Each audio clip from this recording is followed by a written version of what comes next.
March 2012. Tallahassee, Florida. The Crestwood Inn sits off the highway, where truckers and travelers stop for a quiet night's sleep. But one night, a man checked in and was never seen again. His name was Daniel Cross, or at least that's what he wrote on the form. He paid in cash, declined housekeeping, and asked for a room at the far end of the hall, room 29. He carried no bags, no phone, just a manila envelope tucked under his arm. At first, nothing seemed strange, but 3 days later, when the manager unlocked that door, everything changed. Inside room 29, everything was in perfect order. The bed made, the remote placed neatly on the nightstand, the blinds half open, but the guest who'd slept there was gone. There was no blood, no signs of a fight, yet somehow, something felt wrong. On the desk lay a single note written in block letters. Don't trust room 27. The Tallahassee Police Department arrived within the hour. Detective Marcus Harper led the investigation. He described the scene as eerily controlled. No fingerprints, no personal belongings, not even a hair. It was as if Daniel Cross had simply evaporated. But one clue stood out. The door lock showed signs of tampering, faint scratches near the latch, and the security latch inside had been broken off. Someone had been inside that room. Security footage revealed Daniel entering the hotel at 8:47 p.m., wearing a gray hoodie and jeans. His head was down, face obscured. He never came out again. For 36 hours, the cameras caught nothing but an empty hallway. No one entered, no one left, but the night clerk remembered him clearly. She said Daniel looked terrified. He kept asking if the room next door, room 27, was occupied, and every time she answered, he asked again. When she finally said yes, he just nodded and whispered, "Then it's already started." Police interviewed the guest in room 27, a woman named Clara Wren, a 33-year-old traveling nurse from Baton Rouge, passing through town. She told detectives she'd never spoken to Daniel Cross, didn't even know who he was. But phone logs revealed something she didn't mention. 3 late-night calls had been made between their rooms. The first at 12:02 a.m., the second at 2:15, and the third at 3:09, exactly 1 hour before Daniel vanished. Detectives searched room 27 next. They found a bottle of sleeping pills, medical notes, and a notebook filled with short phrases. Most were meaningless, but on the last page, one line stood out, underlined twice. The door opens by itself. Forensics found traces of iron oxide on room 29's window ledge, the same chemical compound used in industrial magnetic keys. The window had been unlocked from the outside. Whoever entered that room knew exactly what they were doing, and it wasn't their first time. 3 days later, a breakthrough. Daniel's car was found abandoned 200 miles away, behind a diner in Georgia. Inside the trunk was his wallet, his watch, and a receipt from the Crestwood Inn.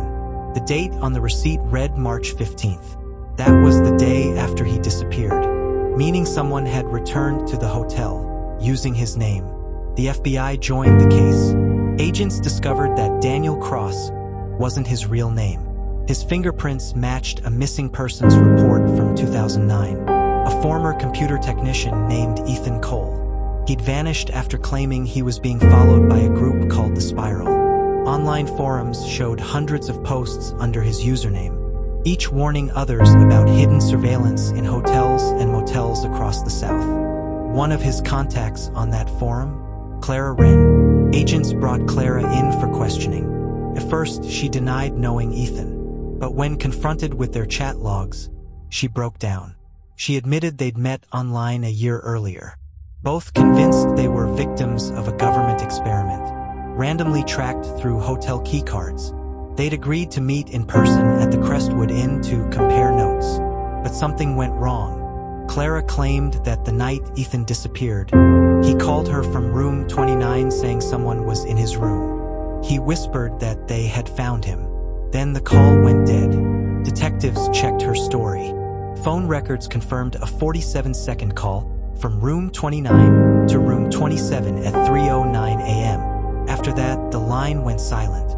But something about Clara didn't add up. Her hotel form had been signed under a fake name too. And when police searched her car, they found several stolen IDs, all from people who'd stayed in motels along Interstate 10. A month later, agents tracked Clara to New Orleans. She was living under Ethan's identity.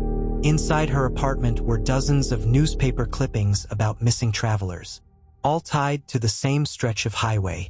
In the corner of her room was a photo, Ethan Cole, standing in front of room 29. The date printed on it? March 15, 2012, 2 days after the Crestwood Inn reported him missing. When questioned, Clara offered no clear answers. She said Ethan had opened something that couldn't be closed again.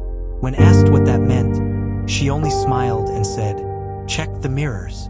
Detectives returned to room 29. Behind the dresser mirror, they found a small opening in the wall, a hidden service crawl space connecting to other rooms. Inside it, a nest of wires, an old microphone, and a single camera lens pointed toward the bed.